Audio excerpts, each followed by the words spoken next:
Se non chama a atención, non existes. Así o entenderon dúas empresas galegas, pioneiras na publicidade e separadas por un século. Matías López naceu en Sarria en 1825. Con 15 anos marchou a Madrid e aprendí de chocolateiro. Matías tiña cabeza e intuición comercial. En 1874, cando media España era analfabeta, preguntouse como lle podía vender chocolate a alguén que non pode ler. Resposta con imaxes. Resultado, o primeiro cartel publicitario a cor da historia de España. Unha parella esquelética, antes de tomar chocolate Matías López, e ao lado os mesmos pero con moitos máis quilos, despois de tomar chocolate Matías López. Demasiado obesos. A crítica non o aceptou e houbo que cambiar o cartel.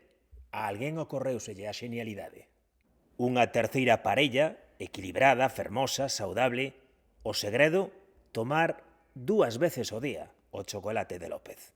España inteira falaba do cartel dos gordos e dos fracos. Cando Matías López faleceu en 1891, o seu imperio chocolateiro era o terceiro de Europa, só por detrás de Nestlé e Lindt, e cunha facturación anual de 8 millóns de pesetas.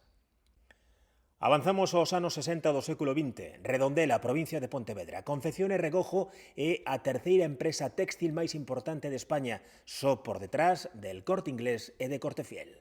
A súa prenda estrela é unha camisa confeccionada a base de algodón con poliéster e acabados en siliconas. Pero como vendes unha camisa a que non se lle pasa o ferro? Resposta que a venda Salvador Dalí. O xenio do surrealismo converteuse na imaxe da camisa grazas a un contrato por 125.000 pesetas máis unha peseta por cada camisa vendida. Resultado, 1 millón de camisas vendidas ao ano durante toda a década dos 70. A factoría de Redondela, co zamorano José Regojo á fronte, chegou a contar con máis de 1.000 empregados e fabricar 10.000 camisas ao día, 5.000 vestidos e blusas e 30.000 metros de tinguiduras e estampados. A crise acabou con Confección e Regojo, que tras unha serie de conflitos laborais graves pechou en 1987. Ás veces, para facer historia, non fai falta berrar moito, abonda con pensar diferente e antes cos demais.